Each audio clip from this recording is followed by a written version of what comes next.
이전 영상에서는 탈모 샴푸에 대한 현명한 선택 방법에 대한 이론적인 부분을 다루었는데요. 이제는 실전에 들어가 보시죠. 제가 비듬 샴푸를 선택할 때 꼭 눈여겨보라는 것은 항진균력이고, 항진균력을 결정하는 것은 항진균 성분임을 강조해 드렸습니다. 탈모 샴푸를 선택하는 데 있어서도 동일하게 적용이 되는데요. 여러분들이 탈모 샴푸를 선택하는 이유는 첫째도 탈모이고 둘째도 탈모일 것입니다. 즉, 탈모를 개선해주는 샴푸라는 것이죠. 그렇다면 탈모를 완화시켜주는 핵심 성분이 바로 탈모 샴푸의 선택 기준이 되어야 할 것입니다. 그럼 비듬 샴푸의 항진균 성분처럼 탈모를 막는 성분은 과연 어떤 것일까요? 제가 조사한 탈모 샴푸들의 리스트들입니다. 이 샴푸들의 핵심 성분을 분류하게 되면 재미있는 사실을 알 수 있는데요. 국산 제품들은 대부분 한국식품의약안전처에서 고시한 성분들이 주를 이루고 있다는 것입니다. 이 성분들에 대해서는 앞서 영상에서도 설명드렸는데요. 탈모 증상에 특출하게 도움이 되는 성분이 아니라 일반 화장품에서도 많이 쓰이는 성분들입니다. 이를테면 국내 탈모 샴푸에서 주로 많이 강조하는 비오틴 같은 성분들이죠. 그런데 비오틴은 미네랄로서 인체에 도움이 되는 것일 뿐 탈모와 직접적인 연관관계를 이을 수 있는 검증된 자료는 사실상 없다고 봐야 합니다. 단지 비오틴이 부족하면 탈모, 피부염, 신경기능 장애가 나타난다는 사실만 알려져 있죠. 이 비오틴을 보충한다고 해서 탈모가 치료가 되고 개선된다는 임상은 찾아보기가 힘듭니다. 물론 전혀 도움이 되지 않는다고 볼 수는 없겠죠. 다만 탈모 완화 성분으로 보기에는 한계가 있다는 점입니다. 대표적으로 비오틴만 살펴보았지만 이와 비슷하게 국내 탈모 샴푸의 기준이 되는 성분들은 하나같이 탈모와 직접적인 연관짓기가 무리인 성분들이 대부분입니다. 그 이유에 대해서는 앞서 영상에서도 설명을 드렸었죠. 솔직히 저는 이런 샴푸를 왜 탈모 샴푸라고 부르는지 이해가 되지 않습니다. 그럼 탈모 선진국인 해외의 경우는 어떠할까요? 리스트들을 보시면요, 대부분 카페인이 함유되어 있음을 확인할 수 있습니다. 특히 해외 제품 가운데 독일 샴푸들이 주로 카페인을 함유하고 있음을 볼 수 있습니다. 그럼 카페인은 과연 탈모 개선에 도움을 주는 성분일까요? 독일에서 몇몇 학자들이 카페인이 탈모에 미치는 영향을 연구한 논문들을 발표했는데요. 그 내용을 살펴보면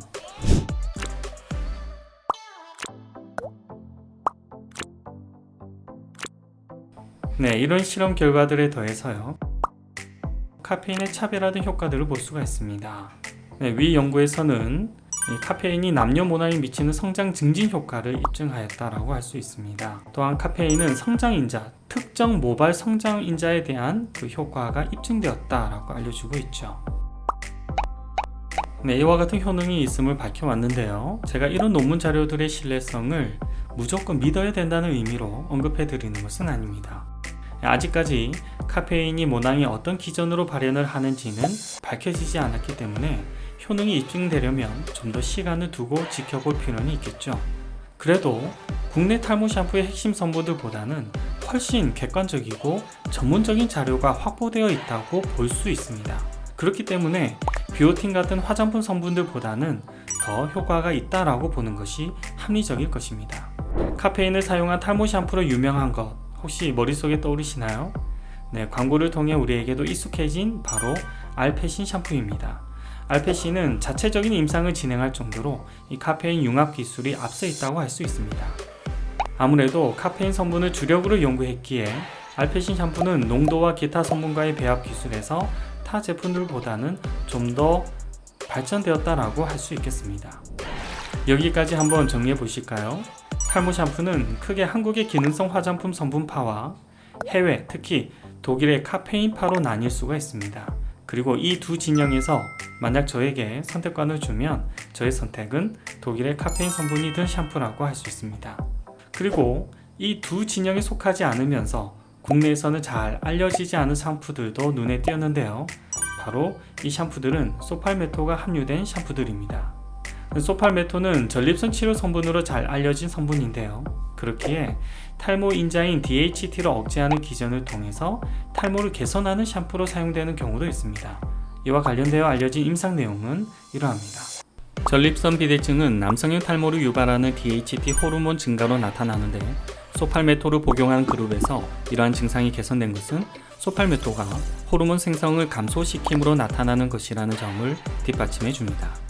DHT의 생성을 억제시키는 기전을 통해서 이미 탈모 치료제로 유명한 프로페시아도 있으므로 소팔메토 역시 탈모에 대한 효과는 이미 증명되었다고 봐도 무방하겠습니다. 다만 직접 투여해서 얻게 되는 효능과 샴푸나 앰플로 사용할 시에 두피에 작용하는 경감 정도는 차이가 있을 수 있으므로 아직까지는 좀 더 연구가 진행이 되어야 되는 부분이 있습니다. 소팔메토가 함유된 샴푸 중에는 앰플이 같이 개발된 샴푸가 필렉실입니다. 필렉실은 스페인 제약회사 레이서의 브랜드인데요. 탈모 치료편 영상에서도 알려드린 적이 있습니다. 국내에서는 구하기가 쉽지가 않고 해외 직구를 통해서만 구매가 가능합니다. 그리고 계속해서 샴푸들의 성분들을 비교 분석해 보면 어디 진영에도 속하지 않은 제품을 볼 수 있는데요. 바로 이태리 제약회사의 폴텐이라는 브랜드입니다. 탈모에 특화된 한두 개의 성분이 아니라 독자적으로 만들어낸 성분으로 오랜 기간 마니아층을 이끌어내고 있죠. 폴텐은 제가 이전에 한번 추천드렸던 비듬 샴푸 제품의 브랜드인데요. 원래 이 회사는 비듬 샴푸로 유명한 회사가 아니라 탈모 분야에서 입지를 다져온 회사입니다. 제약회사로서 내성 없는 심장약을 개발하다 우연히 발견한 게 트리코사카라이드라는 성분인데요. 이 성분이 뜻하지 않게 발모 기능이 있는 것으로 드러나게 된 것이죠. 그 이후로 폴텐파마는 탈모 전문 회사로 탈바꿈하게 된 것입니다. 폴텐은 연구소가 있는 이태리에서 임상실험을 가장 많이 진행하였는데요. 그중 이태리 ISP 연구소에서 실시한 임상에서는 탈락 모발수는 감소하면서 이와 동시에 발모율은 상승하는 결과가 있었습니다. 또 이태리산 라파엘 병원에서 진행된 임상에는 휴지기 모발수가 감소하고 성장기 모발수는 증가했다는 임상 결과도 볼 수 있었습니다.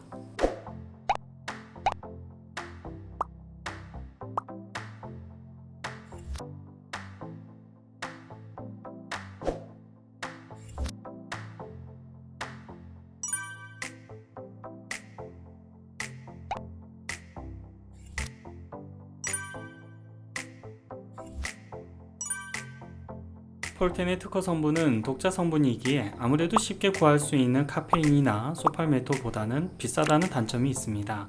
하지만 비싼 만큼 효과나 안정성 면에서는 탈모에 더 특화되었다고 볼 수가 있죠.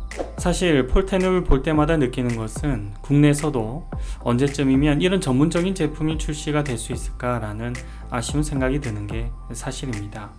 지금처럼 무늬만 탈모 샴푸들이 지속적으로 출시가 되고 또 이를 식약처에서 방관만 하고 있다면, 더군다나 소비자들이 이를 인식하지 않는다면 결코 한국에서는 제대로 된 탈모 샴푸는 나올 수가 없습니다.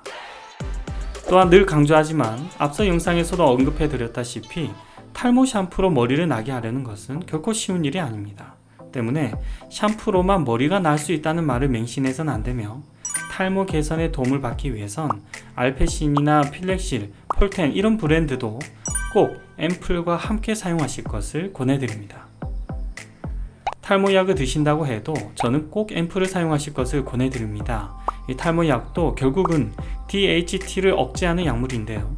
DHT는 두피 수분을 감소시키고 두피 환경을 악화시키는 역할을 합니다. 때문에 DHT의 기전을 억제하려면 두피 환경을 개선하고 두피 표피를 강화시켜야 하는 거죠. 그 역할을 하기에는 앰플만한 것이 없다는 겁니다. 정리를 해보자면요. 국내 탈모 샴푸들이 함유하고 있는 성분들은 탈모 완화 기능을 논하기에는 한계가 있습니다. 그리고 카페인이나 소팔메토, 트리코사카라이드와 같은 그 효과와 안정성을 어느 정도 확보된 성분들로 탈모 예방이나 탈모 증상을 개선할 수 있겠습니다. 물론 이마저도 자신의 두피 타입에 맞지 않으면 일반 샴푸보다도 못하겠죠. 때문에 꼭 세정력 테스트는 해보아야 합니다.